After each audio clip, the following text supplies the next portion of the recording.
Okay. Thank you, everyone. Just get started in a second. It's not long. All right. Just wanna. Yeah, it's crazy out here. Okay. Just wanna simply say Happy Mother's Day. It's a very special day especially to the hardworking, responsible mothers out there, which is very important. And me personally, my life. Blessed, happy to have my mother, my biological mother, is still alive. Just giving me a chance in life, which is an amazing thing. I remember growing up, she used to always make sure I was getting ready for school. Remember the days that just coming in my room and say, "Hey, Junior," that's what she used to call me. Junior, it's time to get ready for school. You know what I'm saying? Banging on the door and stuff like that. Like 6 in the morning. She'd put that Vaseline on my face and everything. I was like, oh, I used to hate it though. I used to be like very greasy, man, going to go to school. Always, she was making sure I was very accountable of ironing my clothes. An iron, man. I used to hate that. At least it's during the school night. Still hate that so much, man. Because if I used to go to school and wrinkle, I can get an A on a assignment. But if I go to school wrinkle, she look at me crazy. She's like, "What are you doing?" You know what I'm saying? So she always instilled in me like appearance is everything. You know, and that's what's one of the little principles and moments I remember, going to different barbecues, just picking up my friends, from school and everything. And I actually appreciate those little things back in the mid 2000s. Just picking up my friends from school or whatever. They didn't really have a ride, and we used to come over. They used to come over, play video games. Mom used to cook that tilapia and French fries all the time, and it used to be cool. I used to spend the night with my friend's house and everything, and it really meant something to me. Remember my junior year in high school, I ain't really have a ride like that to get to my track meet, so she ended up taking work off a little bit just to take me to my track meet because my dad he was busy working, and so this little sacrifices things that as a child I remember, and this is something that as you get older, man, regardless if you have a good or bad relationship with your mother, it's gonna be some good things coming in. Even this can be related into guardians. But so happy Mother's Day, those are, it's nurturing their kids, just giving them money or helping them out, especially in distress financial situations. Could be it's COVID, could be anything. And the fact is that, I believe like mothers, we especially in the black community, we give a lot of criticism on single mothers and how like maybe irresponsible they are. You have all these talking points, and we just don't really kind of understand and analyze all this whole situation that they could be in a situation that they maybe was married before, a husband died, and now they stuck with the children. And now they like, dang, they so used to just being at home. Now they have to be the breadwinner and take care of the kids, and people not understanding that factor. And then they might be in their 30s or in their 40s, and they might want to look for a young man that may have extreme qualities of being a father, or it reminds them of their husband that was like in a good relationship. And now we look at them like, oh shoot, like no, I don't want you. You're a single mother. You got some people who has that mentality, and that they don't want to go in and take the responsibility of taking care of a child. And then you got the mothers out there, like because as human beings, no matter how successful you are or rich you are, you still want intimacy. You get what I'm saying? Like you still want some type of a relationship, love relationship. You're going to yearn for that. I believe that the Lord did not create us to be alone. And as I looking at all of this, that some people say you can't build with a single mother. It's all in your personal agenda. I truly believe. If you really love the person, yes, we all have baggage. We all have past things that we are not proud of, but it doesn't mean that we should able to fulfill the legacy for our kids and do what God has bestowed into us in our lives. And I just want to kind of, put that out there. Like the women out there working 2 or 3 jobs, taking care of their kids, may not get as much recognition. And, because it's really not in a woman's role to play both roles. And it's good that they be able to, some of them can make more money than men, some people, be in those high corporate positions. But at the end of the day, the loving and the caring and the blessings that the Lord has bestowed on the woman to bear children is a good thing. You have some women may have complications that they can't even, bear children, but they still matter in a way because, as a woman is supposed to be a helpmate for a man. And it's a man who's to carry out the vision, and a woman is supposed to assist the man's vision and see things that the man doesn't see. That's all that is. and it's like you guys working together. And I mean, the word when it says that a man who finds him a wife finds him a good thing, you know, and that's all becomes into like the so submissive role and all these type of things. But it just really means yielding to authority. And so you have a good woman that really helps you in your progression in life, where you're here on this earth. Then you're gonna be good. And the difference between like a male and a man, a male is just like they getting caught up in the flesh and the standards of the world. But as a man, he's motivated through the Spirit of God. And this is how you have to move. It's regardless of how much money you make, because in the worldly standards, they tell you that money is success. In God's standards, He says that if you reach the Word of God and you be a provider, you provision, a protector, and you emit like the qualities and the fruits of the spirit, then you're considered a man and going through these hardship and trials. And so at the same time, I just want to applaud like the mothers that's really being responsible and taking care of their families. Because this is tough, man, especially in this world here. It can be really tough just for one single income. I mean, now in America, you're gonna at least need like what two sources of income, I believe, to take down or take care of a household. Even the mothers that might be holding the household down when they do this in jail for whatever reason. It's all these things that comes into a considering factor. And I just want to just really give out a huge appreciation about this, for the mothers out here. Restore the broken relationships with your mothers, man. I mean, whether if you was abused, verbally abused, or anything, is that you want to practice that art of forgiveness. This goes to sons and daughters. You get what I'm saying? What's up? What's up, Killzone? If you want in, bro, you can. I don't know if you're busy, so but just talking and everything. I appreciate you on here. It's the link here. But yeah, man. So restoring these broken relationships with your mothers is so important, man. And people might not be brave enough to actually post about this stuff. Like, dang, man, like your mother wasn't really there for me. But at the end of the day, man, they still gave you life. And then just use that encouragement when you start your own family that you would be there for your kids' life, and try to at least just take on the great moments for what you have. And I believe that's extremely important there, because getting back to, if you don't practice the art of forgiveness, I really believe that you keep continuously holding the grudges, it's gonna hinder your progression. So we just as Adam, man, what's up, brother? What's up, man? What's up? What's going on? Put this What's light. going on? I appreciate you on here, man. Just talking about restoring broken relationships. I'm gonna say this little point, and I'm gonna have you go in. This is DJ Killzone, good long friend from St. Louis, man. What's up, man? Um, so I was gonna add this. Just want to wrap this up right now, but I just want to say is that some mothers, it's extremely important that, of course, they don't see things that when a man see, but I will say that you know without my mother, obviously I wouldn't be here. And then she also too, she was in my life to help me, like help me get through school emotionally. When I was going through things, elementary school, middle school, high school, taking me to track practices when my dad couldn't do it as sometimes when he was working. And just picking up and doing certain things, like I really appreciate that.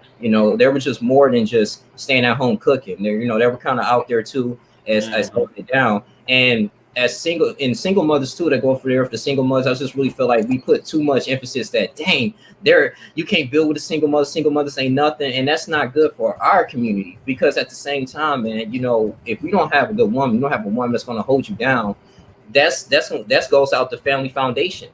And it's okay to criticize, but at the same time, don't kick them to the side. And DJ Killzone, you know what I'm talking about in the black YouTube sector, is that we only criticize single mothers. We make videos about them, destroying them, bashing them. Sometimes we use it for entertainment. But Man, I'm gonna say this real quick. yeah, what's your thoughts Uh, on that? I'm gonna say this, man.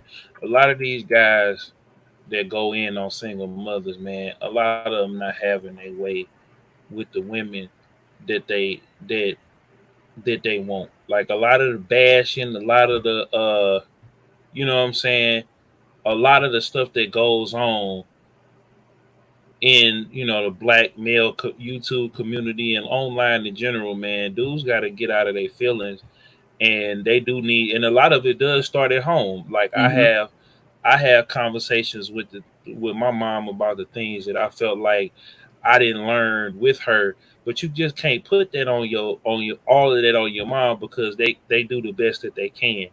And if you got a roof over your head, and you've had a roof over your head, you haven't missed a meal or a bill, you know what I'm saying? What can you really do to complain? And after you get through complaining about it, or whatever the situation they're in, or whether you feel like your mom taught you how to be a simp, or you Right. feel like your mom didn't, you know what I'm saying? Like your Yeah. mom really didn't prepare you for the outside world.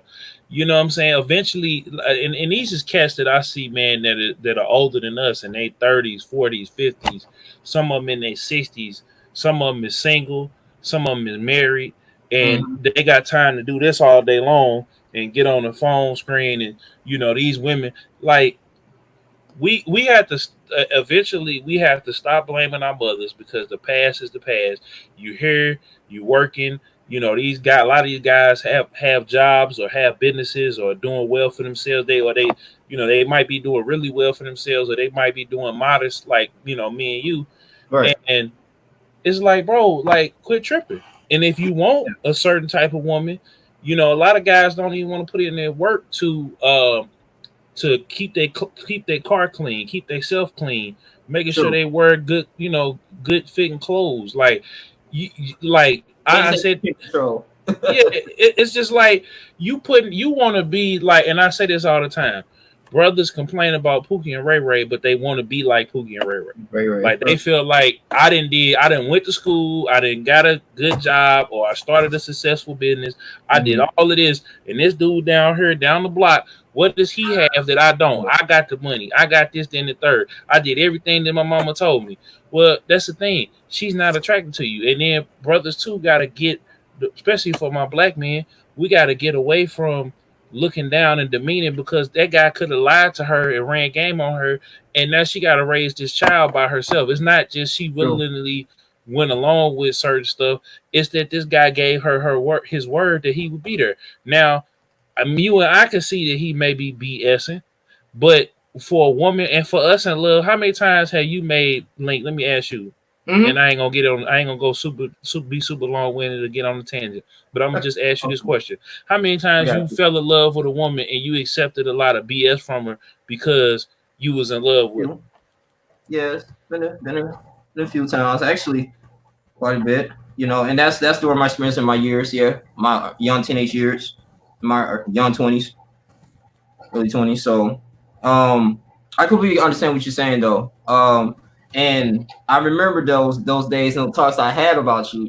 And that's just when I guess you can, I don't want to say simping days, man, but it was more like, dang, like I didn't understand the game too much. And like when I was like 2021. So it took me a minute, but yeah, I can say it happened a few times though, but I still didn't allow that to hinder me to progress as a man.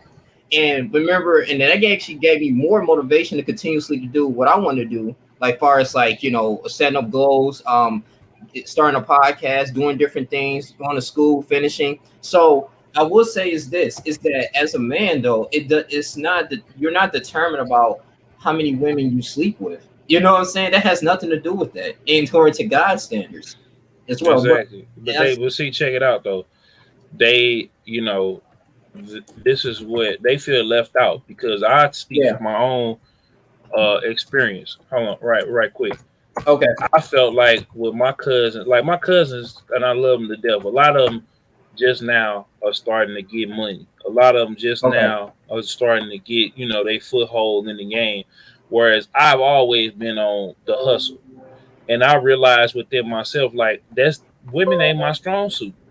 You know what hmm, I'm saying? So it's like I can sit up and try to, every time I would veer off the path, even here just recently, like yeah, every time I would veer off the path, and God has really shown me in some things that happen with me personally that I'm dealing with, that anytime I veer off the path of what He wants me to do, I almost always get in get into a rut. I fall off true, financially, yeah, things get undone. I get lazy. I get complacent and stuff like that. So mhm, sometimes, bro, you just have to realize what kind of role you play in life, and you got to get to where you need to get to. And again, it all starts at home. You need to forgive yourself, forgive your mom, forgive your dad for not being there, because we don't take into account too that sometimes A lot of parents don't even be wanting to have kids like that. It's just that the doctors will come in and say, "Hey, look, Right. you a black woman. You know what I'm saying?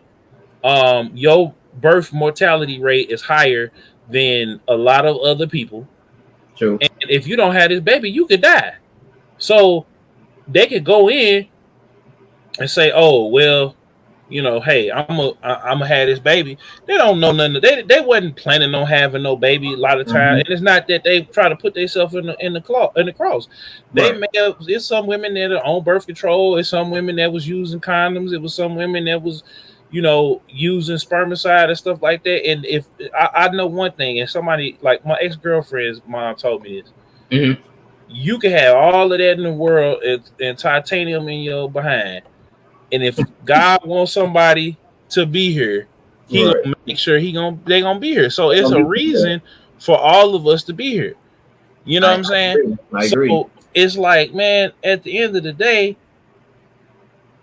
you either gonna sit up and you gonna cry all day and bleed all day like a woman, or you gonna stand up and get out here and be a man. It Exactly. ain't no, it's nothing really else for you to do it, like, because you can sit up, like, it's a lot of guys, and I was like that too, Hmm. where we still tripping off of stuff 10, 15, 20 years ago in the Tell damn me about it. playpen. Tell me Like, about you still mad at that girl that went on by her life. She didn't, from high school though. they Like, didn't look. She didn't they got beat up all out the frame, and you right. still mad. You sitting up, she living her best life like Lil Duval, and you sitting up here just sitting here, man. You all her You social all in, media, like, damn, yeah, like, you all on her social. yes. Don't let the Drake come on. You finna, I should have put you somewhere. Like, Right, right, like, yeah, I I, still would had have to put cut that off sometime, bro. It'd be slapping, but I had to cut it it. off because it'd be like, I ain't gonna lie, that Drake take was banging, all but in my feelings. I said, oh no, I can't yeah, do it. Marvin I'm Gaye, hey, about to don't tag. I'm about to tag hey, some people. they'll be listening to Marvin's Room, man, when you're going through some breakups, like, Oh no, I never was Marvin's Room guy. I ain't never finna no, nah, man. Cause see, this is what I'm saying though. But again, yeah, it stems back to people. End of the day, it don't matter. I'm gonna say it again. It don't matter how you was raised, what right, your upbringing was, what your mama did or didn't do. Because see, your mama gonna try to make you into the man that she wanted. It's not she, and then too, she gonna also try to square you up or simp you up so you don't repeat the same mistake they that did, that they did. yeah. You know what I'm saying? So it's They like, made a be video grateful. not too long ago about saying my mom, my mama lied to us. I think you did it like 2 or 3 years ago. Oh yeah, yeah, yeah. No, yeah, but for real, she did. But they did it on purpose Yeah, because, and she tell me this all the time with like my friends or cousins or whatever, right? hmm, She be like, "Look, you out here, you got a decent job, you got a associate's degree, you can go back to school whatever you want to. Yeah, you got things here you need to take care of or pay off or whatever, but everybody do. Um, you're traveling, you're doing what you buying and doing the things right, that you want to do. So it's like, why are you tripping just because you can't score all the time?" And hmm, then why would you want to score all the time? Like, you know what I'm saying? Like and when I sat back when she told me that, and I sat back and I thought about it, I said, you know what? I looked at, like, I started thinking, I said, man, St. Louis is like starting to become like almost like in the top 5 or the top 10 STD capitals of the world. Like, yeah, I I've seen started it. looking at certain things. I started looking at people getting set up. I started seeing people, that was close to me. Like, I had went to school with this guy that, and God bless his soul, I forgot the name of this brother, but we was in the AAMI, the African Male Initiative, African Okay, American Male Initiative at St. Louis Community College, right? And so we was at a meeting one day. We had all sat down. We was talking about our goals and stuff like that. And he was getting ready to go to college, I think, at Mizzou, right? hmm, So he was gunned down. He was set up by these two chicks that he went and set this threesome up with. And I don't know if the chicks was just chicks that he knew or was these chicks off a back page or something. right, But Anyway, fast forward couple years or a year or two later, me and the girl I was dating at the time, we had got a room at this spot, and I noticed we had when we got the room, we was chilling. I had went to go get the room and look it over and stuff like that. She Mhm. was in the car. I go into the room. Man, there's bullet holes in the whole of the wall. So I saw where this brother got shot down there. So they had went to the Wow. adjacent room, Yeah. pulled up while he was in the bed, and shot through the through the wall and killed this brother. Man. Man. Like I could look through the wall and see the other side where they just like you see like two or three bullets in the hole just like this that they shot one to get through. Then Wow. the other shots, or they either drilled through it and they shot through. As soon as he got like in the bed, they shot him up.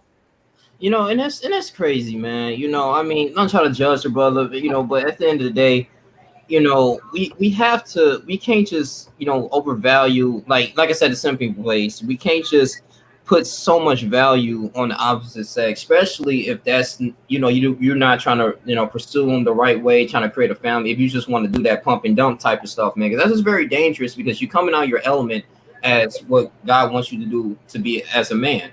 And Mhm. that's very dangerous. And like I said, Killzone, I would love to talk to an incel on here. I would love to, because I mean, yeah, we clown them, but it's just that at the end of the day, I wonder, Man, like, once they fit, yeah, it didn't even. I don't mean to cut you off, Link, yeah, but I'm just telling you, bro. Just because if we talk to him, man, once he get through, he don't realize it yet, but he gonna realize it when he finally do. right, If he get a little mission set up, like somebody cousin or somebody that's mhm, a virgin or just yeah, freaky like that's what she do, or she like to get at whatever the scenario is. hmm, You know what I'm saying? Whatever the scenario is, he gonna find out that his problems is still gonna be there. You know what I'm saying? His problems is hmm. still gonna be there. His problems gonna still be very much prevalent. And it's like it's sex is it can be a drug too.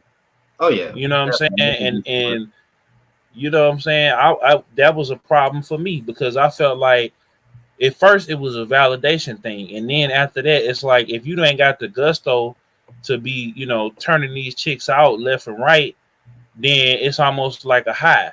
So you chasing that high through, masturbation. You chasing that high through, Right. OnlyFans. You chase it, and it just keep, Woo. Yeah. you chasing that high, and you're never satisfied. You know what I'm saying? And Yep. then you could put yourself in a position where your health could be at stake. You could put Mhm. yourself in a position to where you can't conversate or want to be around women and stuff like that. And Mhm. you could put yourself it can get It's you deep. into a very dark place, or you Right. could get into a like I know a brother, I ain't gonna put his name out there. Mhm. You can get into a marriage early with somebody who, you know what I'm saying, you didn't need to be with, Yep. and then that marriage falls apart because you didn't get into it with good intentions. See, God ain't gonna let you get into something and it prosper if you don't have good intentions. So if you going into the relationship thinking, oh well, I'm gonna give this single mama a try. I done tried all these other different women and I'm all of saying. these other. Yeah. Yeah, Yeah. you gotta stand on your standards. And I feel like I was just saying this too in the Negro Manosphere group. And Okay. I just before I saw your live, I was saying like if they introduced tricking, right? If they made it legal and safe, and every brother could partake in it.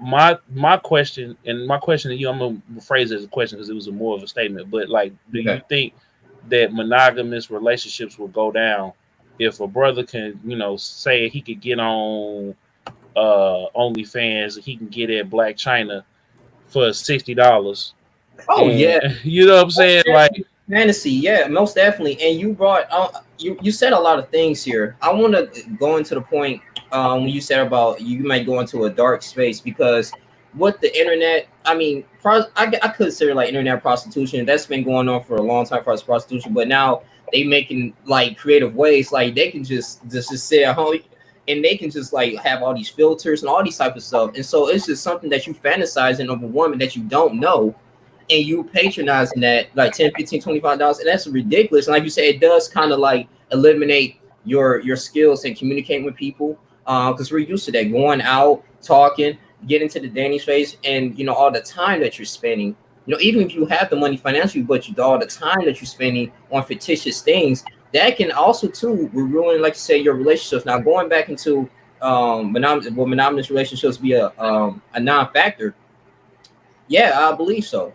And that's scary too, because I was preaching this, that, I believe that, Muhammad's relationships are extremely important, especially if you come in with good intentions, because that's how the family structure is built, especially in the Black community. That's how things are is able to get built. That's how wealth is able to get passed. It's when you have great marriage family foundations. But if you just coming in there with the lust of the flesh, I can just get this woman that I don't even know. I can be with her for the night. That's cool. So now we introduce into a whole nother culture, and then therefore too, that will actually value a lot of women as well. And so it's a really a bad thing, man, because it's a slap, it's a slap into God's face of how He created man and woman to perform specific roles on this earth. But it is crazy though. You got women that's like, you got some women that's like don't even might not have any type of like job skills, don't want to improve themselves or be like have the roles of being a wife, if they can make money online for dudes that's just that will pay them for no reason, that type of stuff, because of their looks. So I don't Yeah. know, we shift into another culture here. Killzone. Yeah, man. I mean, I seen the chick that I follow, right? And I Yeah, ain't got no shame, man. I'm gonna tell you, like, it's a chick I follow, yeah. and I ain't gonna put her, I ain't gonna pump her up. But I'm gonna But say this though. I'm gonna say it. She have made $20,000. She been making it $20,000 a month off the OnlyFans. She bought a house. She got, I forgot, she said, I don't know if she was being serious, but she got like 5 or 8 kids. I don't know how many kids she got. oh my god. But I'm saying though, she's sitting up there and got all these dudes, all of them, to trick that amount of money Just up the off of secrets. You're not even it. Just I'm just saying 20,000. video system. Yeah, yeah. Johnny Blaze, and shout out to Johnny Blaze because she's so talented. But I think that because she's so beautiful, like Okay. I think when you beautiful and you got a beautiful heart and beautiful soul, because when she came in, she was getting caught up with Drake and like Yeah. that whole got in the middle of between Drake and Sauce Walker beef, and she Yes. had she had a tape that had she had did with this guy. He had paid her like $30,000-$40,000, and then he Damn. stopped trick. She didn't want to stop. She had made so much money that she didn't want to see him no more. And the dude that was like pimping her didn't want him to see her no more. So she had to get a restraining order from him, from the Okay. guy who was pimping her, and then she had to put the tape out. And so now it's like she might as well have her OnlyFans. I Hold up. mean, if you're a celebrity, yeah, So and she make $1 million yeah. a year. I don't know if it's a month or a year. Like $1 million a month.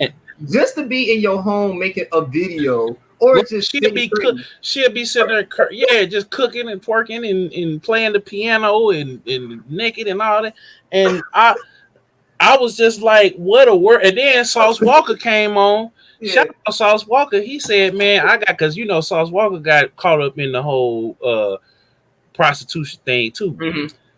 Sauce Walker took the girls that he was, proprieting and put them on OnlyFans, and they make. He said, "Man, I done made at least $3 million off of these three women, and now he put his manager, which is like this middle-aged white woman, and then he got a page where he knocking strippers down, and they did already made $50,000 a piece It's so in 1 month." it's pretty much just like adult entertainment, but you're an Yeah, entrepreneur. That's yeah, all. yeah. Because, like, on the one hand, you had a lot of these white corporations that was making all this money and stuff like that for decades. You know Yes. what I'm saying? And it's Yes. like you liberated, but this is poisoning and rotting our minds. You got kids on here. You Yeah, got dog. kids. I'm talking about kids that's like 11, 12, talking about in the comments, talking about some twerk something. I'm like, boy, if you like, it's like it's to the point where, bro, But I'm in a place, bro. I'm like all the lust is up out of me, DJ, and well, I was gonna say this too. Now they can make all the money they want. To my far as the women, they can make all the money they want. But the thing is, though, do you think they're not gonna be wifey material in a way? Because what I'm saying is that, as far as like, you got some women like, dang, these men ain't taking me serious. They just want to have sex with me. Well, look at the man, content. they don't care nothing about that, bro. They getting their bag now. That was They're different couple, right there. couple years ago, man. Like it be, but see when chicks say that, it's because they want men that they want to get with men that are what's the word I'm looking for? Like they want men. Just to take care of them. I don't know. No. They want men that they really into. So I can't really get Okay. mad or get upset because you know, I can't get mad or get upset because they want a man that they actually are into and a man that they're actually attracted to, so that they can so that they can be with that man. When they say that, they ain't saying that for me and you. These chicks ain't beating down True. our block, beating down our door, because there's plenty of brothers out here, like I said, that be Yeah. crying in these groups, simping in these groups, and going off in these groups. That what I'm saying, they could just they could be with, but they don't want to be with them. They don't want Mhm. to get with they don't want to get with these brothers that got something going on, or these brothers that like they crying out for brothers that they know that that's not gonna take them serious. They crying out for Oh for yeah. Drake. They crying out for Chris Brown. They crying Yeah. out for brothers that are like fine, sexually attractive that ain't even on their radar, and they know no amount of twerking and working is gonna make them buy them a Birkin. They not finna they just not finna do so. When they cry all that, and it's a trap for us to come in because it feeds their ego. They don't care nothing about us being mad or trying to get at them or trying to be with them or nothing like that, bro. Like Right. we got, and that's the thing I was telling the brothers in O'Shea's group, man. When we stop tripping off of that and giving that all that time and that attention and all of that, bro, life would be so much better.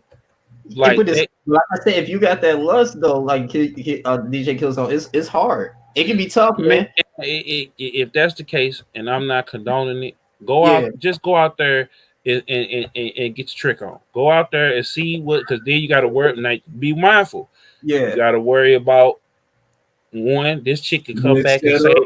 this chick could come back and say, you know, me too. This you could get set up. Yeah. You get an STD.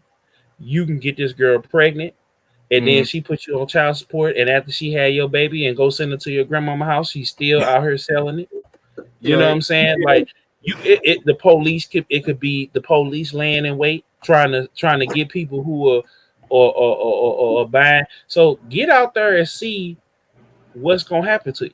You know what I'm saying? Go out there. You could be careful and do all of these different things, but it could be your day. If it's that important to you, go out there, because I keep on trying to explain to the people that's in sales and these thirsty dudes or whatever, as a former one, as a Yeah. former, at the end of the day, you gonna, after that 30 seconds or 30 minutes or however long it takes for you to climax, you gonna still your problems gonna still be there. DJ. I'm pretty. I ain't trying to. I'm being serious right here, dog. But I won't be surprised if I go to Barnes and Noble. It's somebody right now working on a novel about I was an incel and I came up on top. Like, bro, like. I mean, I think that would be some self-development, dog. It got to be some book out there that be like, hey, I worked in this situation. That's how I came out of, Man, and look, yeah, it Like, probably will be. It's gonna be a dude. But see, that's the thing too. yeah, I actually wish that I had stayed a virgin, bro. Like I really wish so, I I mean, did. regret that, yeah. every day, man. And because I know a Little few taste of girls. it, now it's just like, all right, yeah, Yeah, I'm just saying, like, I really wish I did because, man, it is not a day that goes by and I look back at the time that I spent crying and being by myself yeah, and spending all that mental time on that, man. It just it really haunts me sometimes. Like I had to forgive myself for all of that sipping, tricking, and tripping that I was doing because, man, while I'm doing well, I could be doing better, and at the same time, I'm content with where I'm at because all of that stuff made me who I am. true. So I can't really be too mad, but it's that's why I tell these brothers now because people try to tell me, and I listened, but I didn't listen enough to where the stuff I could have had avoided. But again, we all have to go through our own thing, bro. And I feel like even these guys that are married and dissatisfied in these relationships, Yeah, you chose to be with that woman. So at the end of the day, you got to decide on what's important to you. And like I said, you can't blame mom, you can't blame dad. A lot of this, man, has to be within you. You have to be able to say, look, I messed up, I made this mistake, I hmm, made these choices. And once you get past that, your life will open up and you'll start having a peace that surpasses all understanding. And you got to forgive your mom, forgive your dad. most definitely. Let that all of that go because at the end of the day, you being mad at and then there's somebody that your mom and dad is alive and you can try to make peace with them, Right. and then you know Well, just keep it moving. yeah, and that's one of the things as far as like manhood. It's just like you know that's why everything does starts at home. Like I said, you always get back into because you're a Christian as well. So we get back, we have to have the get back to the biblical standards. And the world can really push on this agenda. Like we gotta have this Madison Avenue type Hollywood lifestyle. You're not making a whole bunch of money. And I'm like, look, bro, like you said, it's being content. If you have enough, of course, you need money to take care of yourself. But you have enough to take care of yourself, and you having a vision and goal, and then God will send you that person. But we're not. Exactly. A lot of us, it's like I don't feel complete if I'm Or, not with 2 or 3 or 4 or 5 women. Or exactly. like, Or it's not happening for you fast enough. right, You just want right, it right now, bro. I didn't have look, bro. Since I've been single, and I noticed this every time I was single, bro. I mhm, come up like I've had a whole bunch of unexpected things and a whole bunch of stuff that has happened.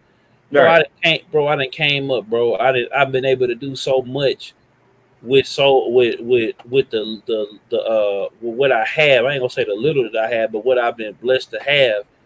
That, bro, I ain't even tripping about it, and it's a whole bunch of stuff that I in my that I deal with on a day to day that I may or may not like. I deal with you know family issues and hmm, church issues, work issues, and stuff like that. But at the right. end of the day, you know, you gotta be thankful for where you at, because just like that, man, If you take, God could take yeah. all of that stuff away, bro. I was watching Parasite. I watched the first 20 minutes of Great Parasite, movie. I did a movie review on that. Yeah, and I seen it. I seen the review, and I just started watching it because they yeah, put it on Hulu. yeah. Bro, I had cried. Like I was Wow. complaining, and I had been, I had, like I said, had some personal things going on, so I've been, in pain and stuff Yeah, like that, taking yeah, medicine. So it's yeah. like I had to deal with that. But when I saw that movie, bro, and I saw how them people was living, bro, it broke my heart, bro. Like it really broke my heart, and it was like the parents, you know. And I tell I tell people this all the time. It's like, bro, you in a rush to have kids and get married and stuff like that, really, because we got to talk about that too. A lot of guys are Go rushing to ahead. get married and have kids so they can justify them, justify their lust and they lustful desires. They feel like, oh well, if I get a woman to be by my side and then what I'm saying, just stick with me, and I could just love on her and screw her all day long, then that's gonna Hmm. satisfy me. Then they get with them, and 2 or 3 kids in, they realize, oh crap, I still want and desire these other women is because they didn't check that lust at the door. You Exactly. know what I'm saying? So, Yeah. and this is how a lot of people too, get caught up in the baby mama, baby daddy drama is because brothers ain't keeping it real with these women because these women don't even be messing with us for real like that. Like if we be real with it, Mm, these women ain't messing with us like ain't running up on us like that. The majority of us, it's a few of them that they might be sweating, yeah. but the majority, vast majority of us, these women be passing over because we and it all starts with too. We got to quit being mad too about women uh being upset with women who don't find us sexually attractive because you not finna go bust it down on somebody you don't feel attractive unless you know they nasty or whatever where you know they Right. gonna you It's know but easy. Yeah. yeah but you know and women and I had to give women you know they props because they can stay patient. They can wait years, decades, you know, for a woman, for a man. I mean, excuse me, for a man to be in a relationship. Look at Tracy Ellis Ross. She had one bad relationship, and she took that time. She said, "You know what? I like my Oh space. yeah. I like She was on the show. Yep. yeah, I like having Yeah. my own money. I like doing what I want to do. I got Mm-hmm. men that are in my life that, you know, serve different purposes. You know what I'm saying? Like this guy's real close, this guy I'm intimate with or whatever, but it's not I keep it on the low though. I'm not sitting here just doing it out in front of everybody, you know, but Right. that's just what it is, you know? True. True. True. True. That's that's yeah, that's interesting perspective on that, man. You don't mind me asking, DJ Killzone. So, how was your relationship with your mother? Like, was it like you guys were still like on good terms, or how? Like you said, did you I'm feel like? at home, bro. I'm at home right now. Like I Mhm. came home because like but pre-COVID to like regroup and to get myself away from the distractions in my lustful intent and then some other things basically the quarantine Yeah. and then some other things forced me to stop because I was getting back into that mode, bro. Because I had, you know, me and you had talked off air about, you know, Yeah. what was going on with my relationship, and so I had stepped away because uh, things wasn't going in the way I wanted them to, and it was just Okay. like I got, you know, me and my ex are still cool. We still are friends, and we still Yeah. talk, and we still are working through it. But you know, with me, it was just like I was about to. I had said, okay, I'm gonna get focused, and my mom was very very supportive of that, you know, and me and her like it ain't no relationship, you know, between you know child and parent relationship perfect. But me and my mom, like I love my mom because she's always been there for me, no matter how many Yep. times I screwed up, how Yep. you know how impatient that I might get, you know, with certain things. Like my mom has always been there for me, has always you know kept the door for me, has always loved me, and and like most moms, they get on your nerves, but at the end of the day, Yeah. you know, I love and respect my mom to the fullest, and we done been through it all. Like Yes. my mom was like, I don't know if y'all ever read the Pimp C book, the autobiography or the biography of his life, but if you look at Mama West, which is his mom's name, was I forget her name was either I forget what it was her full name, but Mama West, like she stepped into their business when they signed a bad record deal, and Okay. she was very very instrumental of helping them through their legal troubles and Okay. helping Pimp with like his mood swings and his depression and stuff like that from being in a single parent house and his dad walking out and leaving them, and it was a whole bunch of stuff like that. My mom is like one of them moms that is been there for me through all of that because I had a similar story, minus the drugs and the shootouts and all of that, Hmm. but just having a supportive mom that has been very understanding and very patient and very old school, but at the same Yeah. time, um, just very loving and supportive, man. So I love my mom, and she she Same she's here. sitting up, she's sitting over there, probably eavesdropping, but it's all good. Yeah, yeah, yeah. I was gonna, come. I wish I could see her. Away right now. She's back in Michigan, but yeah, like I said, I was just before you came in, I was just saying I was reminiscing all the good things she's done, like taking me to practice. Sure, I was going to church. I remember she really got me into like praise and worship at church. Standing up and clapping for the songs and stuff. That was like I think I was about like 9 or 8. I was just like sitting down, but she's like, no, you got get involved and stuff. And that's when I had that spiritual confidence. Like okay, then she got me into Bible camp. I used to go to Bible camp every summer. I think it's for like a week long. It was fun. I learned how to fish, learn how to do the s'mores, campfire stuff. It was fun, man. And then I actually, it helped me out, as I was getting older. So I do commend her for doing that, and that's an amazing thing, and it's just something like, with your mother, man. It's like regardless of how good or bad, like you still need them. You know what I'm saying? Like they play a vital role.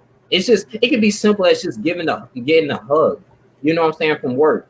Or having a conversation, like that stuff is important. Like with a woman, man, like it's good, man. It's a conversation that you can have with your mother than your own father. Sometimes, you know what I'm saying, you feel comfortable. So, and I miss that, man. Sadly, my parents were separated when I was 19, so it was married for like 20 some years. But but it's all right though. You know what I'm saying? Like, we still be able to continuously move on. We're still talking, communicating, and that's what it's all about, man. You only get one mother, man, for real. So, cherish this and love them like forever, man. And I just thank God for her though. Well, yeah, that was play a very vital things in my life, man. I mean, that's that's what you got. That's what we got to remember, man. And my thing is, I'm glad that I'm able to spend more time like my mom. Like it's only so much 90 Day Fiance I can watch though. You know what I'm saying? Like it's so much 90 Day Fiance watching that dude, the one dude with the face deformity trick to oblivion. But like, you know what I'm saying? It's so much Cake Boss and all of that I can watch, and 911 and Chicago PD. But I love it. It's only so much. So I go and I retreat back to the trap cave or whatever. And seriously.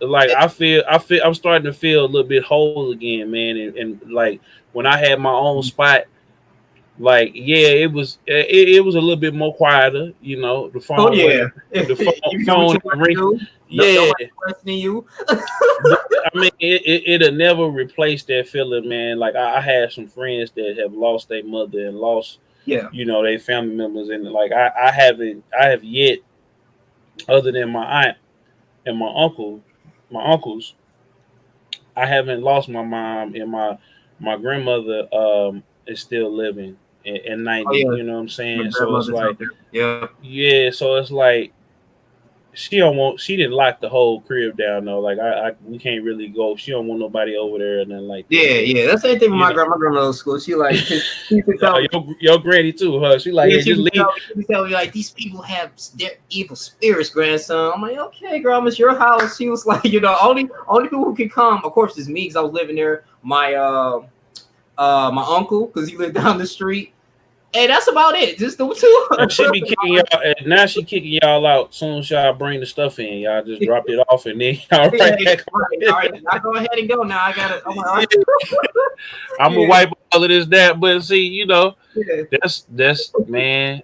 Again, I mean, and I have to say this too. Like, I really love, like I said, my grandmother's play. My mom's side, my dad's side, of course, they play a great role. Especially my mom's side, man. It's just, when I was living in Wyndham for like 5 years, man, getting myself together, and they was just so supportive. I remember times, man, I couldn't even pay my car note, bro, and like my grandmother actually worked overtime and gave me some money to help pay for my car note, bro. And I'm like 22 years old at the time, man. And I was like, thank you, because like they was about to repossess it, man. I really needed, I was like 2 payments behind.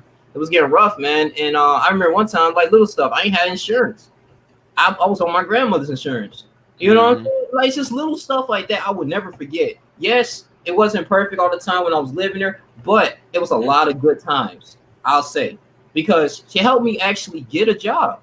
I mean, I remember one time I was like, dang, it's hard to get a job out here. I got to work at where do you know what I'm saying? So, and she actually made some necessary connections. Hey, my grandson need a job. Can you, she talked to HR, all that stuff, and I was able to get employed. I thank God for that, and because without that, because a job for a man, it brings confidence. It does when you able to Mm-hmm. make money for yourself, and then you like, okay, then you start doing self development because now you got some money in your pocket, and then you start making connections. Then you start talking to other people. That stuff helps out a lot, man. And when my grandmother made that decision, she was like, you can start working. I was like, okay, cool. And then she started teaching me about responsibilities when you're living with someone, at least contribute to like groceries or some type of utility. I was like, I started doing that. And so as I was, learning in my early 20s, was when I get my own place. When I was in my early 20s, I actually understood that. And I really I thank God for her, man. That was a really a good life learning lesson for me. I mean, we went through a lot of stuff. I mean, I remember one time I needed things and stuff like that. She was able to help me. I needed some food, cook for me. That stuff, man, is Mm-hmm. important, man. Exactly, because Yeah, it ain't like none of these these chicks they'll do that for you, and then yeah, even if you do get one, it still don't replace your mama. It still don't replace your right, grandmama. It right. don't replace your aunt. Like I love my aunt, man. Used to fly me out of town. I wish I could show it to you. Oh yeah, I can show you the house Yeah, real share quick. screen. Like I was in the get like when I tell you like we this is where I let me pull up Google Maps right I quick. got you. Like Peace and to everyone on Facebook. I'm not ignoring you guys. Shout out to Isaiah Brewer. Appreciate you, my brother from internship at Disney. Shout out to Otis. We used to work together. Shout out Steve Rose. Shout out everybody. Mike, thanks for watching, y'all. Go ahead. now let me show. I got to show you. Let me see here. Street view. Let me see if I can get to the. Yeah, let me show you this house, bro. Okay. We used to be like every summer, bro. Like I would go from. I'm gonna show you where we used to live, and then where we used to go. So hold on, right quick. Let me pull Okay. it up.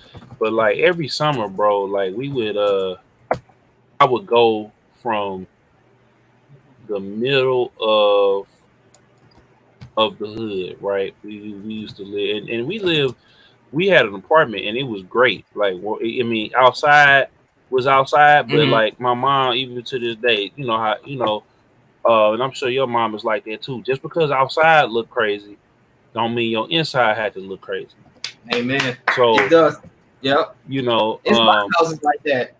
like, and then our building looked good too. Like, and they stay renovating and stuff like that. But we live like on this street called like off of the street. It was Euclid and Holdeman Track. And it's really Holdeman Road. But the reason why they call it Holdeman Track is because it was Oh, in the tr- the track. yeah. Like they call like it like okay, so imagine being a kid. Can you see Mhm. it? Oh, Imagine being yeah. being a kid here, right? And it's so bad that they've had to put cinder blocks. This was never here when I was growing up. Damn. But Okay. this was so bad because all of the pimping and drug dealing and all of that went up and down. Like from up, this was from downtown, and I Okay. could take you all the way down. Like it just show you how messed up things was. Like this was just all the way down. So you see this right here, right? Yeah. And then you know I ain't been down that way in a minute, but still like going, you know, so people when whoever came down here and did this, like I don't know, that took them forever just to do that block, but just to look and see, and then we're gonna go back down. This is where my mom's business was right here, is a Okay. hairdresser. So like when you go down here and you see all this like all these corners and cuts in this alley or whatever, because it was set up Mhm. like it used to be where the streetcar used to go through in the black neighborhoods, but when crack hit, of course, you know what I'm saying, this is where we were. But my mom, like I said, our house was immaculate. We had everything that we needed. I had everything that I wanted, Okay. and then it wasn't all bad because not too far from there is Central West End, and that's like one of the most rich and affluent areas, and that's how St. Louis is. St. Louis is kind of like Atlanta except smaller, Okay. where you go down this street here, 5 or 6 blocks this way, and you start getting into this rich neighborhood. You know, all these brick houses and all of Right. this stuff over here. Mm. You wouldn't even know if you were coming from, say, the highway. You just took it all from the airport and you stayed on the highway and you got Right. off at South Kings Highway. You would never know that 6 blocks that way is the hood. You seeing Lamborghinis and Wow. here's a Beamer right here and all of that. Yeah. You wouldn't even see all that. So every summer, just so I could get away from, because she would take me around the whole city. So I would see Okay. her, this area, which is the Central West End, Clayton. I know how to get around my entire city. Every summer, though, until about 13 when my uncle passed, this is where I was every summer. Okay. And So wow. you see all that right there, Major right? difference. Yes. Yeah. So it's like you would see, like we get back here, man. We had pool parties, cookouts. You know, it's this tree right over here. I had like a little Puerto Rican girlfriend every summer. So this tree right over here, Yeah. well, it was another tree right here, but they cut it down. I had the girls come over. They would pull up. They would walk 4 or 5 blocks from this way, and they would walk and come holler at me, and we would sit in the shade, drink Kool-Aid. Right across the street was the community center. This is a boarding house over here. So it was just like being able to, I was like the Fresh Prince of St. Louis for real. So being Yeah, able to man. Yeah. like Get away. being able to get away and see all that, and then we was going Mm-hmm. to Six Flags Great Adventure, which is like twice as big. Like they could drop the Six Flags that's in Michigan Mm-hmm. and the Six Flags that's in St. Louis and drop it in the middle, and it's still room enough more for like 2 or 3 of those.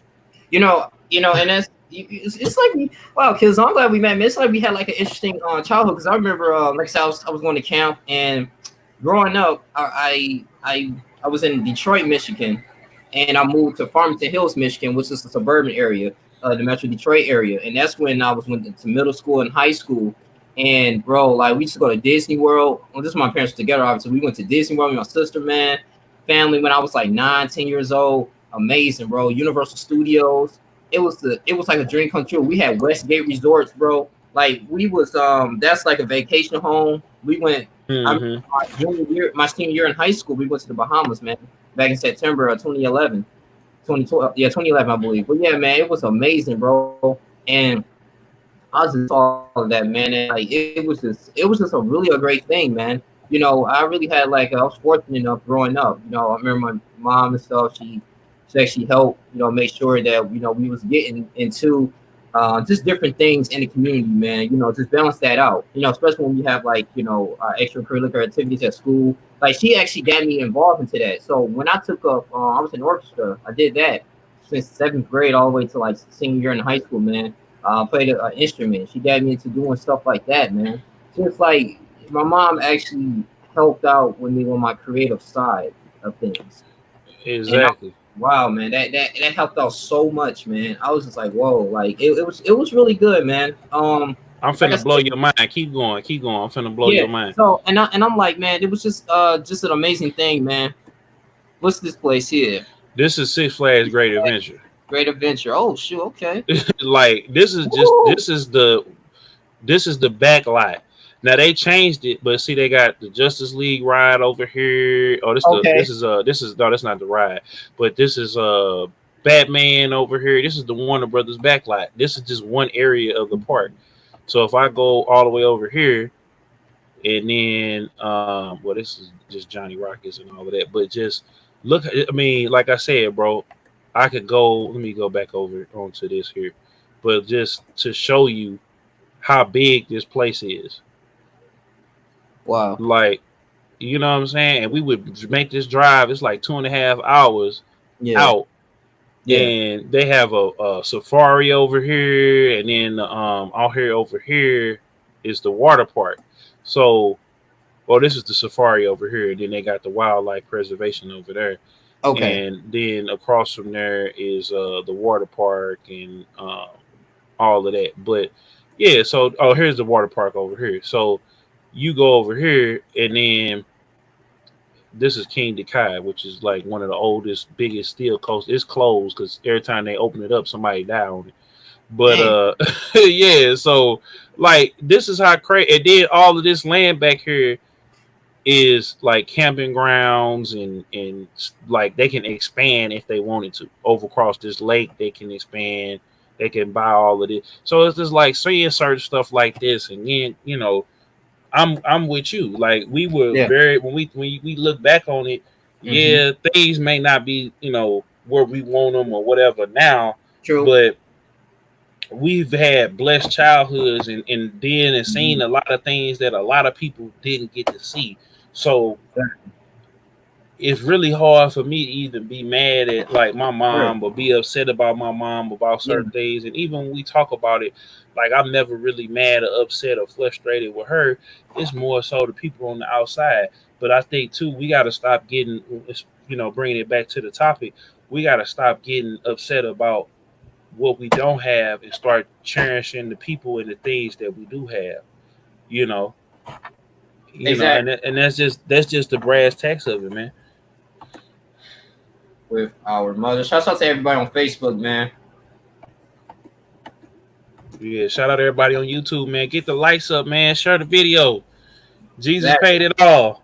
Yep. Exactly. Please, please, man. In But my in my old Shay voice. right, get the likes up. Get the likes up. He be Like, man. killing me, man. Yeah, I'm like, bro, but yeah, man. It's just good because, like I said, my mom, like I said, she had me when she was young, 18 and stuff like that, and like I said, she didn't know what to do, and that's why I'm glad my dad stepped in. He was very important in my life, and actually was the glue to the family as well. But and now as I get older, I like I said, I do appreciate everything, man. I mean, we moved into a nice home. It was like a 4 bedroom home, 5 baths, man, dog. Like my high school years, it was just cool. Like, it's kind of comfortable in a way. And then I was kind of, I guess I could say, quote unquote, forced, I guess, to grow up a little bit because after they divorced when I was 19, because when you're so used to your parents together and they just not together, it's just like, oh shoot, now it's you alter your life is altered, it's changing now because it's like, damn, I'm kind of used to my parents giving me things. Now I gotta go out and work hard for it. So that was a lot of life change. I actually interviewed a brother who actually went through that similar experience because he never grew up in the hood. He grew up in the suburban areas, but he was getting older and stuff, and he was like, dang, like his parents would kind of get on him, like, okay, yeah, I mean, I shouldn't, he was basically getting upset with them because they was upset how he wasn't making his own money type of stuff. But he was like, you guys are always giving me things, like, why I got to go out and do, so he was battling with that. And he was like, Hmm. why did you guys cripple me and all that stuff, and he was saying, Man, look, I'm gonna say this about that it's too. crazy. Yeah. Some things, man, you have to kind of go through to build your character. They gonna some things they have to throw you in on. Cause I will say this, um, me being with my ex really opened my eyes Mm-hmm. to to what you do as a child and as opposed to what you do as an adult. And Mm-hmm. I feel like, when you're able to look at a child and see how the child moves and acts, it'll inform you into what you were and were not doing as a child, and then it'll inform your decisions moving forward as an adult. And I feel like, man, still you still at a certain point have to get out there and figure it out on your own. Like you can't Yeah. keep Yeah. on blaming your parents on as far as them calling you or shielding you, because I don't think it's really that like single mothers or mothers in general try to coddle. They just don't want to put too much on you too fast to Mm. where you can't handle it all. And sometimes though you do need to get a certain things you need to get an understanding on the grasp on right then, as far as like why certain things ain't going on with you and if your parents are divorced or separated or whatever the case may be. Right. Those things don't need to be hidden. Maybe maybe broken down with a little context, so then later on they can explain it better, because certain things are should be between two grown people, Right. and the child necessarily doesn't need to be privy to that. But however, it does need to be a thing where there's a conversation. But as far as that brother, like, you gotta, like, it's certain brothers have it and certain brothers don't, because I always at a very young age, even at my aunt's house, like I would ask, like they have a groundskeeper that would come out and cut. You seen all that grass, you seen all that Oh line, yeah, and I didn't even yeah. show you. You can't see the back because it's behind the gate, but Hmm. it's not that much. It's about a quarter of the size or a third of the size of what you saw that on the line. Okay. So he would go and he would cut all of that. The and shout out to Gene, like we almost lost him. But shout out to our good friend and groundskeeper Gene. He's like in his 80s right now. Okay. So like um It's like they're being self motivated. yeah, like this brother would go literally and we met him like so I told her she just met him at the grocery store or something like that, and they just got to talking and stuff like that. He was married, she was married, but he helped her with her groceries, and then like that's how they ended up meeting. And come to find out, we had people that were in common with the family, so you know what I'm saying. Oh, It was okay. kind of Yeah. a natural thing. So eventually, he would just come over there. But every summer I go out there and say, "Hey, Gene, show me how to, crank this bad boy up. If it's broke, do I need to know how to fix it or whatever?" So like, Yeah. recently, like my grandmother's lawnmower messed up, and then I had procrastinated. So, Granny, if you're watching this, I'm sorry, but I had procrastinated taking it to the John Deere store, Yeah. and it's like $100 part that could be put on there, and they can install it. But I knew what to look for because Right. okay, I knew when I cranked it up, okay, the crank is working, okay, the fuel is in there, the fuel line isn't busted, it's something in there, okay, the rev on the engine is messed up. Where when I pull it, it won't. You know what I'm saying? These little Yeah. things that I don't know, that wouldn't know, but I would go out there and do it. So certain brothers, when they say, "Oh, I don't know if I had to go and do this, then the third," I really can't buy them because at the end of the day, if your mom and dad, like my mom always hit me with this, if I wasn't there, who was gonna be able to do it? Right. But go ahead, my bad. I ain't mean to bring No, us you on this. good. You good. I You like, good. when I hear brothers say that, and it's the same thing with women. It's like you got to be able to go out here and you got to learn what to say and what not to say, when to say it, when Well, not to say it. it's basically trial and error though. But like I said, Exactly. you have to be self motivated. That's why I understood, like as you're growing up, because things are, it's even if it's happening to you, you're not going to appreciate it.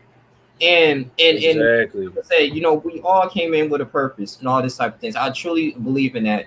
But it can be extremely difficult, like I said, to remain complacent. And then when things start coming to you, because I used to be in that slump at first, man, in my early age, man. It's just like, oh shoot, okay, well, people doing fans doing everything. Okay, cool. I just sit back, and then when reality hits, you like, dang, like I still have a life. I still gotta create and find my own way, and find and carve my path, because that's just what the Lord wants me to do. And so it's in a way, man. It don't even have to be just generating money. It can just be being a better person each and every single day, learning something, you know, that can improve you with something that you never heard of before, and that you can inspire other people around your community. And so once people get inspired through your actions, and that's one of the definitions of being a man as well, and the things that you do, people are always watching. You never know who's looking. I remember my father used to Hmm. say that every time you walk inside your house, make sure it's productive. There's always somebody's watching you. They might not say anything, but it's always somebody watching you, and they keep an Exactly. account of the things that you do. So just it's sort of like just being productive, man. Self development every single day is extremely important, bro. Hmm. Yeah, and you don't have to really seek validation from others. I just want to shout out to my cousin, Da Vinci Block, man. Thanks for watching. Appreciate you. But yeah, man, you know, it's that self motivation though. Now, Killzone, appreciate you on here and everything. I want to say this too. So your trials and error, man. You know, what still keeps you to have a level mind? Like, you got some people like, dang man, I used to have my own place. I used to do this, and now I'm back. I feel like I'm back at square one, no progression. Like I'm regressing. Like how you still be able to, like, I'm gonna still pursue what I want to do, even if I don't know the end results. It's just a thing. I just told myself a long time ago that I wasn't going to give up. Like I Hmm. told myself that no matter what happens, as long as God gives me breath in my body, I'm gonna get up and go get it. So it's just like I have it in my mind, and a lot of people don't have that, man. They have trials and tribulations and things that happen, and it's just like they done, they spent. But with me, I had to keep going because if I give up, that's gonna give everybody who said I wouldn't be able to make it. You know, and sometimes God is gonna bring. You know, I was listening to Joel Osteen. He said it this morning. He said on his message that he just recently dropped, and I was Hmm. listening to it. I was driving to go and pick up stuff for the family. He said, man, you know, David wouldn't be David if he didn't have his Goliath. You know, he Right. wouldn't be the person if he didn't have Goliath to overcome. If he didn't have the different cities that he had to overcome, different obstacles dealing with, you know, his troops dealing with, you know, the people that he had with him, then you know he would, you know, it wouldn't be he wouldn't be the person that God called him to be. True. So that's how I look at it, man, and that's how I always carry myself, man. Is that no matter how hurt that I get, whether it be physically, mentally, emotionally, spiritually, whatever, I'm gonna keep going because I know at the end of the day, you know, God put me here for a reason. And Mhm. if I give up now and say, okay, well, God, you know, I ain't feeling this no more. I'm mad. I'm ticked off at you. I don't have no I don't have, you know, the patience or whatever, Mhm. like to keep going through with this. I'm gonna just throw the towel in. Then you close yourself off to what God could potentially bless you with. You know, you know what I'm saying? And life and death is in the power of the tongue. So we Right. had, you know, gotta show us the way, gotta give us, you know, the strength, but we still had to put that work in and we still had to speak him and seek him so that we can go forward. And True. that's what and I see a lot of brothers, man, they've already given up, man. They've given up on Yeah. themselves, Yeah. they've given up on their community, they've given up on, you know, and I've had moments of weakness. You could have Mhm. times where you feel like maybe it ain't gonna work or whatever, but I Had just that a few keep going, days ago. bro. Yeah. Yeah, like Yeah. you'll just keep going, man. And you gonna get discouraged, you're gonna get frustrated, all of that's gonna happen. But you just gotta keep going, you know, and that's just how I feel. Like if I get it every day, I wake up now, I say thank you. I don't try to wake up being upset or being mad or whatever, because Yeah. I try not. Yeah. Exactly. I could have been dead. You know what I'm saying? Yeah. So Yeah. Yeah. And you know, some people in the YouTube sector, you know, they I don't know how algorithm is, but you know, some people in the YouTube sector, I won't say they encouraging depression, but it's more just like, dang, like, you know, they not offering a solution. They just say it is for what it is. real, And they yeah, that guy actually got fans and people like, yeah, you right, you right. Instead of just saying, hey, bro, I am going through this, but we still can do this and do that. It's just more like, yeah, man, f this. I mean, I remember a YouTuber. I'm not gonna say his name, but he was just saying like, man, I hate waking up every morning. I just wish I was gone. I'm looking like this. I'm like, come on, man. I mean, I don't know if you're doing this for clout, but he actually every video he says this. And it's, man. He because bro, yeah, because he's already mentally, and I know people like that too. And I yeah, had a friend of mine that was like that, and I had to tell her. I said, look, you ain't even trying no more, and like I had to distance myself away from her because like I don't yeah, want that negative energy rubbing off on me. I already got enough negative energy for the both of us. So I right. don't need Joe, you know, and a lot of hers is, you know, putting it again, it goes back to putting in that work. When you Mm-hmm. put that in that work, and then you can complain. If you didn't did everything you know to do and you didn't put in all this work or whatever, and now you feel like, well, I put all this work in, I did Mm-hmm. all of this stuff. These people still don't like me or whatever. I'm not finna put in all this work if people ain't gonna like me. And then it's like you got to do it for yourself, True. you know. Like if people don't want to do it, man, they rather will just give up and die. And it ain't for everybody either. Like I had to learn that too, is that it's not for everybody to, you know, take this journey that we on, bro. It's not Oh for no. everybody to uh be it's not for everybody to, you know, dust their shoulders off, no matter how many times they didn't got knocked down and Mm-hmm. keep going, bro. Like it's gonna be some people, man, that's gonna fold and they gonna give up. It's gonna be some people, man, that unfortunately, take their own life. It's gonna be people that's gonna be having pity parties all day. But man, I got things to do, bro. Like I got stuff to do, bro. I have a mission. I have things that I want to do, man. I don't even be worried about like views and stuff no more because I'm at the point where now, bro, Yeah. I'm so happy to be in this space that I'm in, bro, and so happy to be being able to be with my family and kind of Right. in a sense start back over, bro. I don't get discouraged Yeah. about nothing. I would look at this, especially with you two. I would say you very. You've been consistent before, but I'm just saying you very consistent. Like, dang man, and getting again hella better in Call of Duty. I'm like, shit, he might be tournament. He might be tournament material. I mean, I'm trash at it, but I see you. I'm like, damn, like Man, it's just a testament of it's the testament of just putting in that work because that was yeah, one of the things I said. You know what? I'm gonna get back into I'm gonna get back into the things that I remember. Like I used to have my cousins, man, that pushed me on the Call of Duty, but I use that yeah. as an allegory with anything in life. Once you put Mm. that work in, I wish I could pull it up, but I don't remember my Call of Duty password because I will Okay. show y'all. Yeah, because But I mean, when you first started DJ Killzone, you were struggling a little bit when you oh first started. man, I was Yeah, horrible.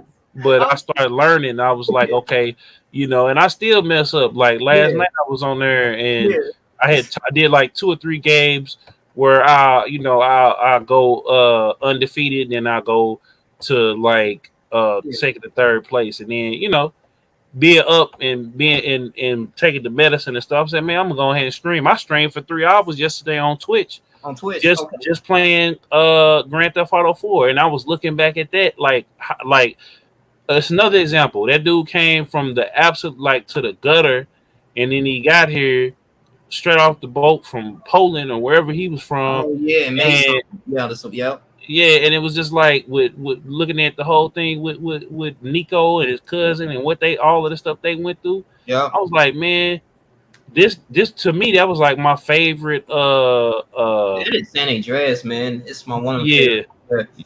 Yes, San Andreas, but I mean, San Andreas was different because CJ was kind of running from It's who probably he was, his problem, and then when he came back, that's an example of facing it. But yeah. Nico wasn't running from his problem; he was running straight towards. Like he had people that had killed his whole family, his village, everybody was dead. You know what I'm saying? So it was just like he was out for revenge and really not. I wouldn't say revenge. He was looking to avenge his family and his people, and he knew that he had a line with his cousin, but that takes what I'm saying. That just it's Yeah. just a testament of being a young man and learning what you got to do, and then being an older man and going for what and standing up and doing what you got to do. It's two different things, True. you know. Yep. True. And yeah, man, that's good, man. Like, yeah, same thing with me. Like, when I play chess and stuff a lot, all the time, like I'm getting way better. Um, getting better. I just played last night. You know what I'm saying? Getting better, like all the time, because I got the little apps, and you can play against people around the world, Hmm. and that's a beautiful thing, man. And I look at it as life, man. When I first, because I've been teaching myself how to play a couple years. I remember one day from work, me and my boy was like, "Hey, you know how to play?" I was like, "Not really. I mean, I play a little bit, and I kind of educate myself. We got books and stuff how to do it. After work, we study it. And at first, it was complicated as hell. I'm like, what the hell is this? But then again, I kept looking at it. I'm like, oh, okay. And I started understanding the value of each piece. And ever since then, we got the chess and we start playing it all the time, man. And I remember sometimes we used to play for like 3 or 4 hours, man, after work, bro. It was crazy, bro. But we used to have a good time. We used to go to the park back in somewhere in Southfield, Michigan, and used to play. And we used to analyze each other's moves. Why did we do this? How we lose? Or why did we? So we learned from our losses, and then we was telling ourselves like maybe 5 6 years from now we probably go ahead and get to a tournament. We gotta get our skills back up. But other than that, man, just I can relate to that being putting in that work, being consistent, man. If anything, you know, because you're gonna get there, and that's when once you get your skills, everybody gonna be watching. Then you'll be able to perform. Hmm. So Yeah, I don't know, like these kids. I don't know if you want to get into a Call of Duty tournament one day, but you get in Man, there, man. man, look, I have sat there. Them headphones you see me I Yes, had on. I had went to the movie theater, man, when they had showed the Call of Duty finals. They was testing it yeah, out at yeah. the Marcus theaters, and I sat there and watched that guy, this boy named Simp. Right, he started Okay. playing when he was 17, when you Wow. know legally able to start playing, and he's 19 now. And they went from they played for 3 years. The first year they played, him and his team, they got the top 8. The second year they won it, Okay. but they won it by like a small margin. You know what I'm Hmm. saying? Like they was like it was a very close game. This year they mopped the whole floor with everybody, and they went from winning, I think 10,000 between the six of them to like uh 400, 500, 300 or 400,000 last year, and then they upped the money. It was 800,000 between six people, so that's like Wow. $163,000 between all of the people on the team, and so like not to mention the sponsorships and the stuff that they already got, Twitch and everything else like that. Like, you know what I'm saying? They end up playing and winning, and it was amazing to sit there, bro. I sat there for like 3 or 4 hours just watching, and like I met a guy who they have a stream company here in the Metro East area, St. Louis area, UMG events, and they have different tournaments that they play for money and stuff like that. So I've been Yeah. looking for a team, for that. But like That's I, what. I was just like, bro, like it's Yeah. money to be made out here. It's no reason for you to be Well, like you got people like Sonic Fox, one of the top gamers out there. I mean, he good at like a lot of. I mean, he won the Mortal Kombat tournament. He won the Super Smash Brothers tournament. This stuff like hard stuff, man. Street Fighter. I'm like, bro, like you know how good you gotta be to win a Mortal Kombat tournament, like and for like, real, man. Like it ain't no joke. It yeah, ain't no joke, bro. that stuff is hard. Like now, it's this one African. I forgot his name though, but he's really good at Tekken. He used King a lot. Yeah, I had seen that on Oh my YouTube. god, bro, Uh, he is uh, really good. yeah, Yeah, bro. He came all the way. He didn't win, but like just the him fact that second, I think. Yeah, but he kept on like placing, and he kept getting sponsorships, and then I think he did. No, he ended up eventually winning. winning the whole thing. Yeah, Yeah, but I remember it was only a few people can beat him, but for the most part, he be wiping everybody up, bro. exactly, bro. That dude, I seen that dude, man, and I was like blown away at that brother, man, for him to like. Yeah. And then he, I think, had lost. Uh, like I forget if his dad or something had happened, and then it was another Mhm. brother, man, who was from the UK, who Yeah. was like he ended up being dirt poor. You know what I'm Mm. saying? And he ended up coming up, and he's like one of the most prominent members in the fighting game community. Yep. You Yep. know, Like you said, so you was about to say, yeah, it's money to be made and everything. man, Yeah. it's money to be made, man. It's hundreds of thousands of millions of dollars, bro. Because there's so many people that's that's willing to just watch. Because you got to think, man, like esports took off because it's a lot of people that like games, You're right. but it's a lot of people who Enjoy can't play watching. games, man. So Yeah. yeah, exactly. So it's just like it's opened up a whole new market, and then if you go out here and make your name hot, you can make it happen. Because I ain't gonna lie though, like when I see YouTubers, people like, I mean, I can't really explain it. Like when I see people play video games, it's just entertaining. I know I'm not playing obviously, but it's just like I can do it while I'm like, studying or something, or I'm like washing dishes. I'm looking like, oh man, that's sweet. It feel like I don't know. It's something different, man. Watching somebody playing a video game. It's just I can't really explain it, but I get what you're talking about.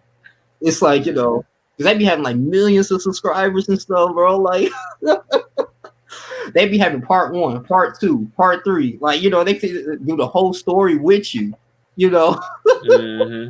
you know. Yeah. It's amazing, man. Wow, that's good. That's good, cause no man. Yeah, I'm happy for you and everything, man. You gonna go on live later on today? Oh yeah, you already know it, man. I'm actually thinking about. I had picked up Judgment. It's a game in That's the It's a game in the Yakuza series. Like it's like in the present day. You show And that to yeah, like, I'll bring it up for you. Okay. It was on sale for like $11 at Target, and it's like right now it's like 50 or $60. And Damn. it's about this guy who's an attorney Mm-hmm. who basically gets acquitted for murder. So now he's like on the warpath to oh, okay, so this is why I didn't get it, because I wanted to make sure that you could switch between the Japanese and the English, because I love the Yakuza games and I'll read the subtitles, but it's Yeah. kind of boring to like watch somebody play it in between the fighting and then the actual story cutscene, because Okay. it's a lot of grinding that you got to do. This one is different, but I'm about to go. If they still got it when I go up back to the Target that they had it up there. This is like a spin-off of the Yakuza series, and then I got the demo from the Japanese store for Yakuza 7 Like a Dragon. And that's actually ties into that series or whatever, actually ties into like what's going on now with Takashi. Oh, Like, because they yeah. had I made a. Actually, I listened to. I was about to make a separate video about that. Listen to Gooba. Now, let me before I say something, before people get in their feelings. I think it was kind of fire. That's just his music has always been fire, but yeah. I was like, even though you're saying something that's not positive, but I'm like, the beat is something that's catching my ear. Like and the flow was cool. Like he switched his flow up too, so it was just like he started like really spitting in the middle. I said, wait a minute, this 6ix9ine. Yeah, but that's another thing, bro. Again, of holding accountability. Like, I don't agree with what he did as far as. I see why he did it though, but I give you no. But see, you shouldn't even like. It's shame on him for portraying a lifestyle, but people don't care though. That's the thing though. As long as the music is good, like we gonna view the antics because we waiting on the music. It's the same thing with Drake. It's the same thing with Meek Mill. It's the same thing with a lot of these artists. Man, people be wanting to find more about the artist because of the music, and people want to get more music because of what they find out about the artist. So it's like somebody break up, they want to, like YG and Kehlani, they was making songs and stuff about their relationship and what was going on and all that stuff back and forth. So it's just like you dealing with something, or you dealing with a breakup, or you dealing with a serious situation, we want to hear about it. But I just feel like with 6ix9ine, like I like the music, but I feel some type of way listening to it because I feel like it's not authentic. You know what I'm saying? Not because of what happened, but just because of how he carried himself. And it's just like he's still on the song talking about he ratted it, he's still slapping people, and he's still shooting people and pulling up on people and doing all that. And but people don't. But see, that's the thing, man. These kids that live in this that's buying into it, like black kids, white kids, wherever, man, these people don't care, man. They just want to go get drunk, get high, and party. Like, they don't care nothing about this man snitching. That's a whole different time and day, man. Because back in the day, people that was listening to hip hop was mostly the street guys, and the street guys was funding it because they was trying to wash their money. And so that's what happened with Dude. But my whole thing is this, man. The whole industry watched this man do all of this, and nobody decided to bust him upside the head back then. So because they could do all that talking. Like I told somebody this about they was having a problem with their kids. I said, man, you can do all that talking, but sometimes, man, you got to just bust them up upside their head. Like you got to keep busting them upside their head so they can stop doing it, because until they learn that the pot is hot, they don't think they're gonna get burned. And so when they get burned, and in this situation is like people saying it's a plot to promote snitching and stuff like that, but man, we got to stop glorifying and edifying what's wrong. We keep glorifying, edifying all this street music to the point where now it's like, okay, I snitch, so what? Because none of this stuff is right anyway. Like, none of this is cool. None of it. I'm just cool. I'm just a cool, funny dude. Like, I don't care. I told them dudes I wasn't about it, but he played upon them because they were motivated by the money, and they wouldn't get no money no other way other than selling drugs and killing people. So it was just like like if he was holding him down, he was taking care of him, and they was stealing from him, they was taking from him, instead of them saying to him, yo, bro, you not really, you like OG Loc on San Andreas. I made a video about this. I said, yo, you like OG Loc on San Andreas. You're not living this lifestyle. You went to jail. Yeah, you didn't tell on nobody in jail the first time you went to jail. Yeah, like he's literally the real life OG Loc. Like he's not about it. He ain't about to die about it. Or I don't know. Did they? Yeah, they did. They did ended up. I ain't gonna say. They kill him at the. They ended up taking him out. They ended up taking. Yeah, they did take him out. We had to go in his house in that mission. Yeah, and that wasn't even his house. That was Mad Dog house. That was Ice-T's house. You know what I'm saying? That was a crazy mission. But yeah, I remember that. Spoiler alert, but I mean it's been 15 years, so you know. Damn, I might want to replay that. I know they got it. You can buy it on the Xbox. I was thinking about getting it. Probably. I've been playing Grand Theft Auto on. I've been playing that on. I'm gonna play it on Twitch again. All GTA's on Twitch because if you stream it on YouTube, they'll take that mug down if you turn the radio on, and that's like. Oh wow, I didn't know that. Wow. Yeah, like so if you stream it on Twitch, they'll mute it if you play like the song, but like GTA 4, I think it's a little bit better because they actually mix and it's like an actual production. So okay. You know, but like I said, man, 6ix9ine was literally the OG Loc of of the hip hop game, man. And I feel like everybody sitting around having round table discussions and stuff like this about why he did it and all this, like and then the same they talking about they gonna kill him and they gonna do all of this or whatever.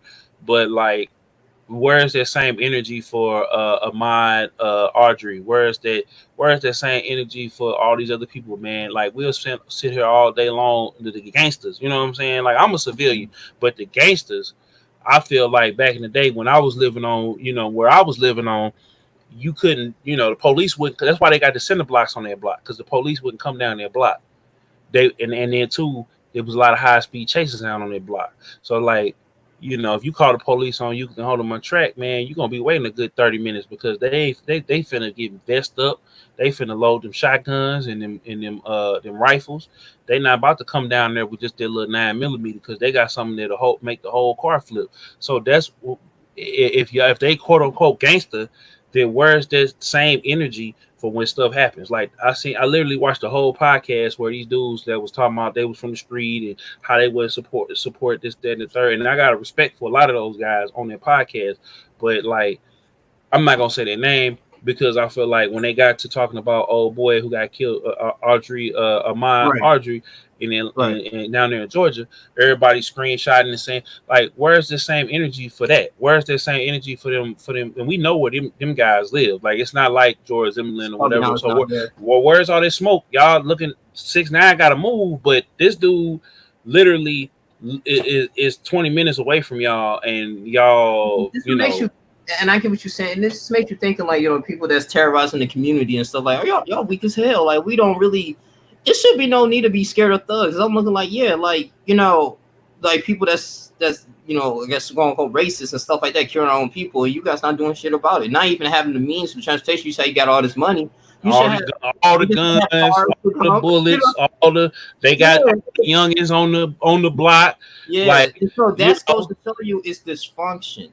You get what I'm saying? And then that it's weird. White dude, and I'm gonna tell you this too: a white man shot at George Zimmerman and is in jail for 5 years for shooting. And you mean to tell me ain't none of these so-called quote unquote gangsters? Yep. You mean to tell me? Well, we ain't finna talk about that because laws and politics. Man, please, where the K's at? Where Draco's at? Where all this say? Y'all gonna go kill 6ix9ine? I'm looking at them like, bro, like you guys still on the street corners doing nothing, like you're selling. You know what I'm saying? Then fighting your own people, like why? Not even them. The people that's got out and got the money, but still got the influence to go, to got the influence to go. You know what I'm saying? And one of the dudes that was on the podcast, a dude told on him. And the dude magically disappeared. But again, this type of stuff happens all the time down there in Georgia.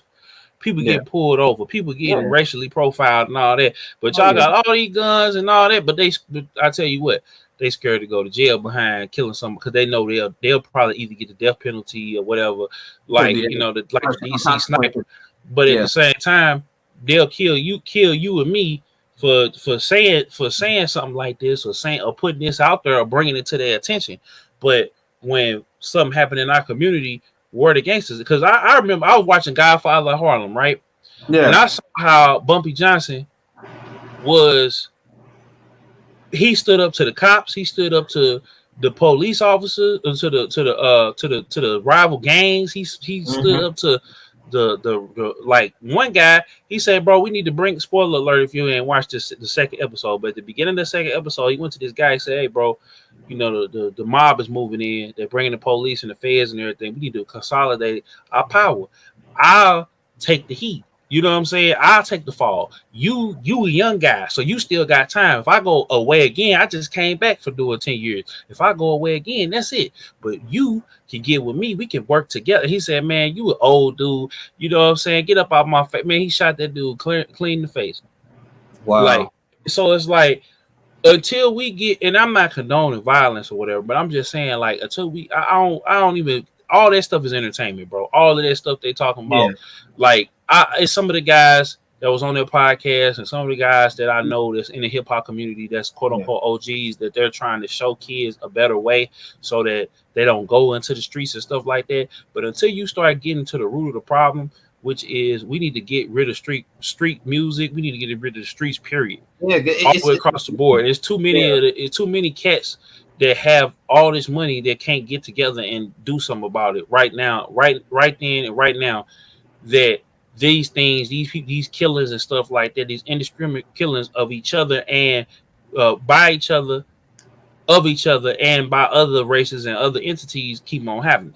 That's a good, interesting perspective because I wish you was on that podcast I had on yesterday about the Ahmaud Arbery case. Mm-hmm. I had BMT on there. I had my brother Mike on there, and I was just saying, like, we need maybe to get all this more, get to create some type of legislation, man, to get things going on, but to have some weight in the justice system because these are issues that's going on in America that a lot of people don't want to talk about, like our politicians that we vote for.